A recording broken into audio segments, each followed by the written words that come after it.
Hello, I'm Mayor Brad Pike. Welcome to the Explore Eagle podcast, where you can learn more about our City of Eagle and our community. Hi everybody, I'm Brad Pike, the Mayor for the City of Eagle, and we're out doing our podcast with Valley Regional Transportation, and we have the CEO, Elaine Clegg, today, and we're happy to be over at your facility, and we're going to kind of see some things in the future here, but basically want to give some background of actually who you are, and then we get into some of the details of Valley Regional. Sure. So thank you so much for coming out here. We really appreciate it. We're always excited to show the site off.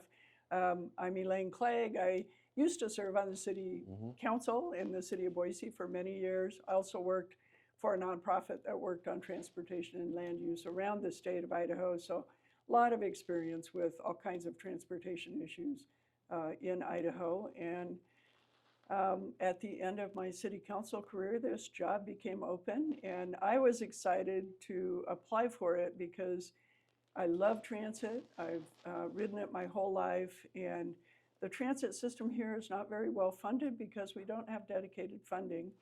And I thought maybe someone with my background had a better chance of pursuing that than somebody with just a transit professional background. Yeah, and that's kind of important too. And as we transition into the needs, I know we're Treasure Valley based, but for the citizens of Eagle, which this is going to be kind of the emphasis on, what services do you provide for the citizens of Eagle? Well, we used to provide a fixed route down State Street, and because of funding, that went away. We also had an on-demand system that was for general population in Eagle. We hope to bring that back at some point, but right now what we have is called Beyond Access. It's a service for older adults and persons with disabilities. Eagle's one of our star performers of that service. It covers both Ada and Canyon counties, and you guys punch above your weight in terms of the people who ride and where they ride, how much they appreciate it. Yeah, and then in terms of the funding part of it, I mean, what do Eagle residents actually pay is mainly the seniors and stuff that utilize this service. So to ride the service is free. Yep. What we do need support for is both the planning work, which is a general assessment that thankfully, the city council's been willing to pass our way for the last few years, and a little bit of support so that as we run that service, we can access more federal funding than we'd be able to with just the little bit of money we get from the Area Agency on Aging. Yeah, and I think that's one of the things that I kind of want to help emphasize with the feds, the federal part of this whole thing is that the partnership that we see a need, especially in our community of Eagle, we see a need because 40% and more are 50 years and older. Yeah. So, I mean, there's a high utilization opportunity for them, and also the young kids, you know, that want to, they don't have cars yet, or they want to get to and from different places. How have you enhanced the safety for the buses as a whole, and what's the main emphasis that you're focusing on outside of obviously keeping the riders safe? Sure. We have better control over making sure that the operators are well trained. We've really not had any safety incidents either in Eagle or elsewhere.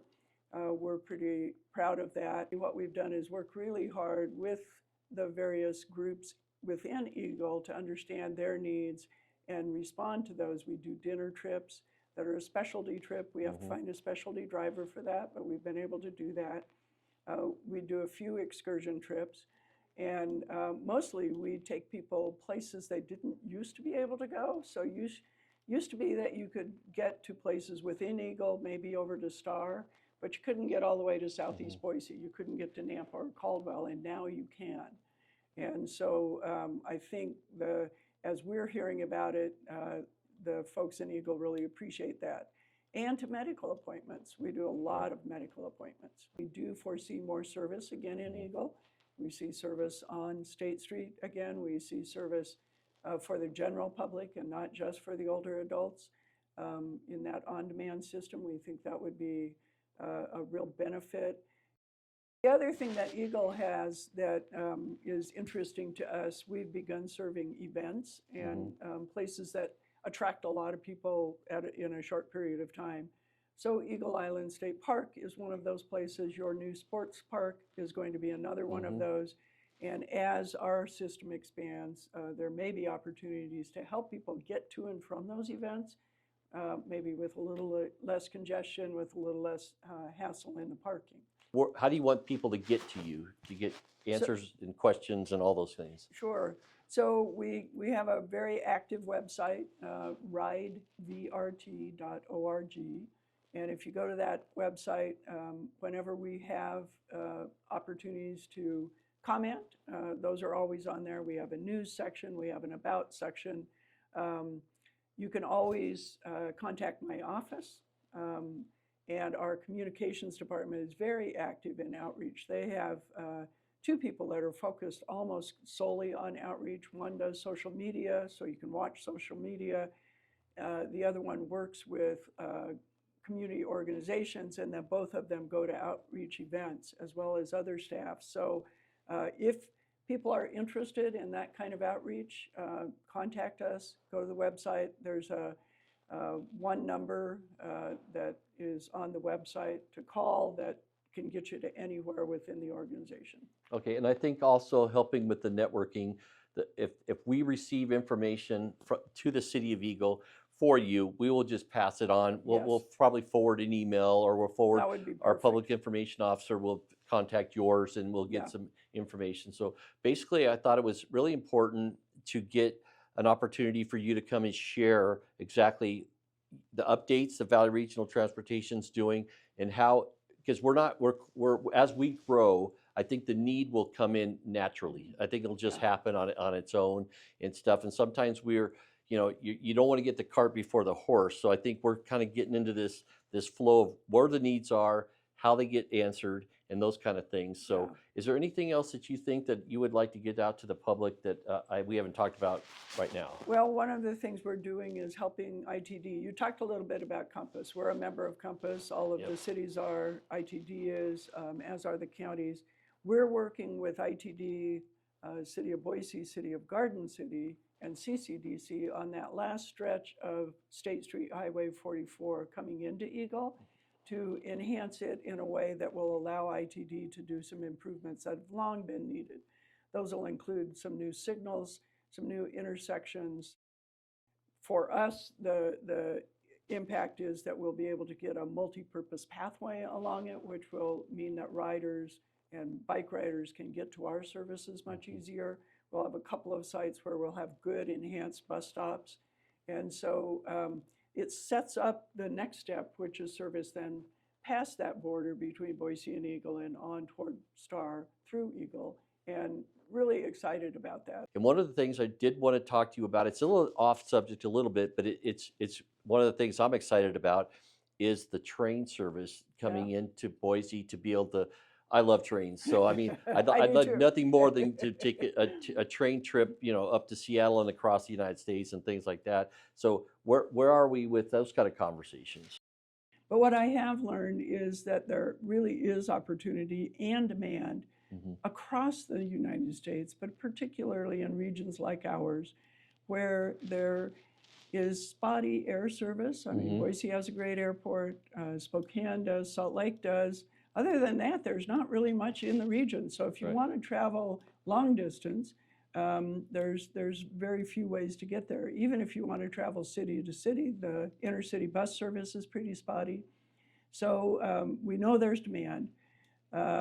Just like with local services, there's this tension between, do we pay more and get more service, or do we get lower taxes and get less service? And I think an important thing for us as Americans to begin thinking about again is that collectively, together, we can pool our money, and for not very much each, we can get a lot of really good things. But if we're asked to do it all on our own, if we say, no, we want lower taxes, everybody can pay for their own, it costs everybody more.